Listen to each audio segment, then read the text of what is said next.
जनपद उधम सिंह नगर में खटीमा के खड़ंजा मार्केट में हो रहे लगातार अतिक्रमण को लेकर वरिष्ठ व्यापारी व निवर्तमान सभासद नीरज रस्तोगी के नेतृत्व में व्यापारियों ने एसडीएम रविंद्र सिंह बिष्ट से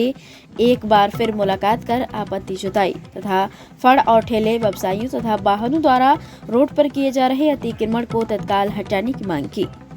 व्यापारियों ने कहा कि रोड पर फड़ और ठेले व्यवसायियों तथा वाहनों के द्वारा किए गए अतिक्रमण की वजह से ग्राहकों, राहगीरों, एम्बुलेंस तथा फायर सर्विस के वाहनों को आने जाने में काफ़ी असुविधा होती है। साथ ही परमानेंट व्यापारियों का व्यापार भी प्रभावित होता है। उन्होंने कहा कि इस संबंध में पूर्व में भी शिकायत दर्ज कराई गई थी, जिस पर तत्काल कार्रवाई करते हुए प्रशासन और पुलिस की मदद से अतिक्रमण को हटाया गया था, लेकिन पुनः फड़ और ठेले व्यवसायियों द्वारा अतिक्रमण किया जा रहा है। वहीं एसडीएम रविंद्र सिंह बिष्ट ने बताया कि पूर्व में भी अतिक्रमणकारियों को अतिक्रमण न करने की हिदायत दी गई थी, लेकिन वह उसका अनुपालन नहीं कर रहे हैं। उन्होंने कहा कि इस मामले में छापेमार कार्रवाई करके अतिक्रमण को हटाया जाएगा, जिससे बड़े व्यापारियों को व्यवसाय और आवागमन में प्रभावित न हो। साथ ही उन्होंने कहा कि नगरपालिका द्वारा वेटिंग जोन की व्यवस्था न किए जाने की वजह से छोटे व्यवसायियों को भी दिक्कत होती है, इसलिए व्यवस्था को दुरुस्त करने का प्रयास किया जाएगा ताकि किसी को कोई परेशानी न हो।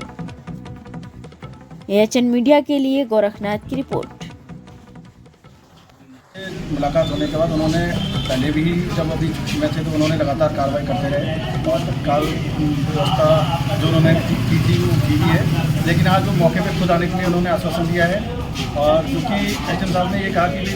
अभी तक वेंडर जोन की व्यवस्था सरकार और नगर पालिका की तरफ से नहीं हो पाई है, इसमें उन फल व्यवसायी हैं या ठेले व्यवसायी हैं उनके विषय में सोचेंगे, लेकिन व्यवस्थित रूप से कार्रवाई होगी जिसमें व्यापारियों को और ग्राहकों को किसी प्रकार की कोई दिक्कत ना हो। और आवागमन उस रोड में ऐसा रहेगा खड़ंजा मार्केट में कि पुलिस की जिप्सी हो, चाहे वो फायर ब्रिगेड हो, चाहे एम्बुलेंस हो, वो भी अपना आना जाना कर सकते हैं।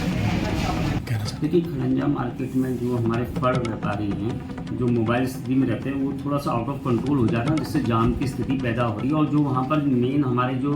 दुकानदार हैं उनके उस व्यवसाय में भी व्यवधान उत्पन्न हो रहा है। तो लिहाजा हमने उनको पहले भी इंस्ट्रक्शन दिए थे कि आप एक लिमिट में ही वहाँ पर अपनी उसको मोबाइल तरीके से उसको चलाएं अपनी दुकानें, ये फड़ वगैरह, लेकिन उनके द्वारा इनका अनुपालन नहीं किया जा रहा। लिहाजा इसमें हम आप छापेमारी करेंगे और देखेंगे कोई भी हमारे दुकानदार ऐसे प्रभावित ना हो जिनके व्यवसाय में इनके कारण व्यवधान उत्पन्न हो रहा है। अब क्योंकि नगर पालिका ने कोई वेंडिंग जोन अभी तक दे नहीं पाए हैं, लिहाजा हम इनको पूरा भी नहीं रोक सकते, लेकिन एक व्यवस्थित रूप में जिससे जाम भी ना लगे, अगर कोई फायर की घटना होती है हमारी गाड़ियां भी वहां पहुंच सके और हमारे जो दुकानदार परमानेंट हैं उनके भी व्यवसाय में कोई व्यवधान उत्पन्न हो, ऐसी हम व्यवस्था आप करवाएंगे।